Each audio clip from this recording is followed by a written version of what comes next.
Hello there, it's Andy Parks from the Washington Times, and here we go again. I've got the news that just keeps on giving this holiday season, and I'll have the latest crazy stuff liberals have done this week. It's all coming up, but first, as a listener to my podcast, you qualify to receive a 50% discount on an annual digital subscription to the Washington Times. Simply go to washingtontimes.com/Andy. That's washingtontimes.com/ANDY. All right, where shall we begin this week? Let's see, it's always difficult, it's always difficult to determine which crazy story you want to get to first. Let's go with the CCC, the Christmas COVID crackdown. Yeah. Dingbat TV star and Mr. Science wannabe Anthony Fauci has announced we may never be allowed to travel by air without a mask again. And of course, since airlines must abide by FAA rules and regulations, they have no choice but to accept the will of the federal agency. So where's it all end? Again, folks, if we needed protection from a mask forever, God would have seen to it we had one, don't you think? The Fauci, he can't get enough of TV time. He, as well as the entire Biden administration, has made America the clown country of the world. They tell us the vaccines, now 3 shots for most, work. Yet in the past week alone, fully vaccinated liberals, Cory Booker, Elizabeth Warren, and even get the damn shot lockdown Larry, the governor of Maryland, have tested positive. It's pretty funny that a guy like Hogan, who told the world just a couple of weeks ago about Maryland being at the forefront of fighting this bug, has seen a dramatic uptick in COVID cases. And then he gets the bug. Then there's the outgoing director of NIH, Dr. Francis Collins, telling us that there's no proof China developed the virus. What? He said it could have been a natural mutation of a bat virus. He said the people who believed the Wuhan lab story proved to be a distraction for his agency. Wow, how about that? It was only a distraction because he was lying. Kind of made you nervous and your relationship began to change with Fauci, huh? Anyway, he's leaving in a couple of days. Good riddance. He, too, began to love the TV time, and of course the internet is flooded with his song about COVID. There's one video of him wearing a pink t-shirt, playing the guitar, and singing a Peter, Paul, and Mary song, while some woman hops around the room wearing pink and little plastic antlers. Poof, coronavirus came from overseas, infecting folks across the land, Seattle, NYC. A little bat's virus, love those human cells. Next thing you know, the cases grow and the world has gone to, it's a family show.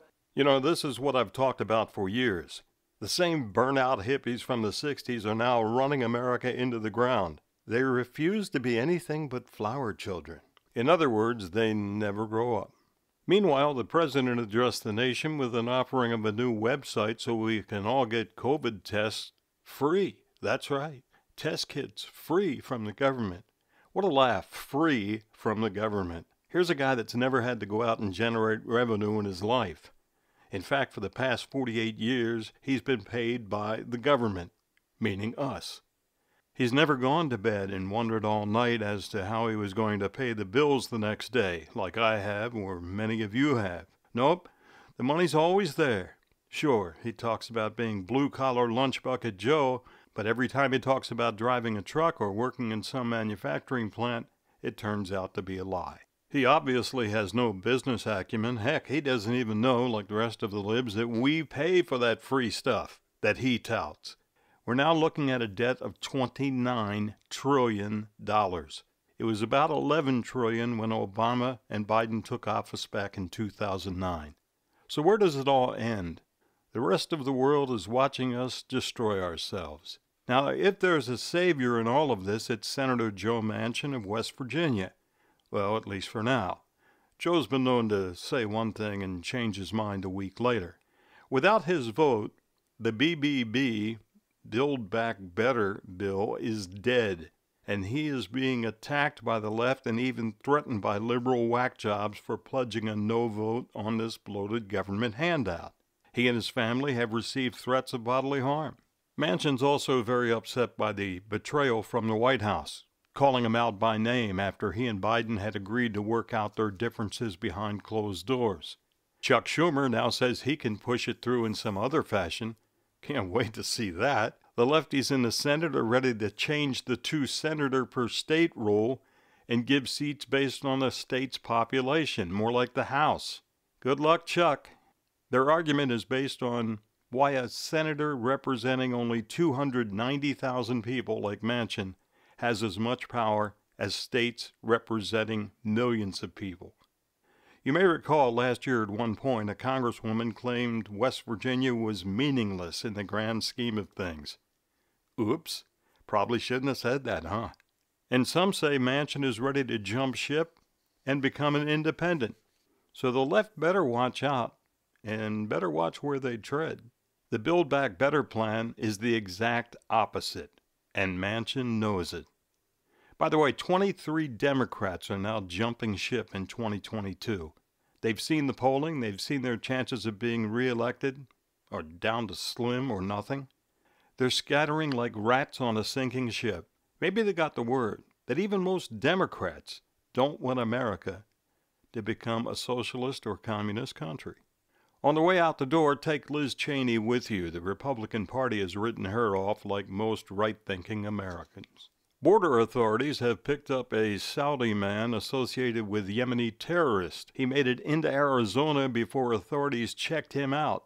He was wearing a jacket from Central Oneida County Ambulance Corps, based in New York. That organization says they have no connection with him. He's in the processing of being shipped out of the country. He'll probably try again since he now knows there's a 224-mile section of border that's been wide open with no patrols. We're now experiencing the largest influx of migrants since 1910. But nothing to see here. Just move along. Brandon Brown, a NASCAR racer who became famous for being the root of the Let's Go Brandon chant, has finally spoken out. He said his first win, which came at Talladega Superspeedway in Alabama, was to have been a celebration, but was turned around by the NBC reporter covering the event and covering up the crowd chanting, F Joe Biden. She claimed the crowd was chanting, Let's Go Brandon, which of course we all know now was a lie, a big lie. Brown said he was told to stay out of it, if for nothing else to hold on to his sponsors. It costs money to go racing, and he said he liked racing a whole lot more than politics. He also said he really wasn't into politics. He was really into driving race cars. Brown is a registered voting Republican. And finally today, Senator Richard Blumenthal of Connecticut says he didn't know he was addressing and saluting the Communist Party when he spoke at an awards banquet held by the Connecticut People's World Committee. They're part of the U.S. Communist Party. He said had he known, he wouldn't have gone there and told them how great they were and even handed out Senate awards to 3 people in attendance for their good work. Oops, he didn't know. He said he was invited by a labor union and guess he figured it was okay. He had no idea they were communist. Come on, give us a break. You and your highly paid and rather large staff never checked this group out? Really, Senator? Well, that'll do it. Thanks for joining me today. And remember to receive a 50% discount on an annual digital subscription to the Washington Times. Go to washingtontimes.com/Andy. You'll get 24/7 digital access to the Washington Times at 50% off. Again, go to washingtontimes.com/ANDY. I'm Andy Parks. Have a great day.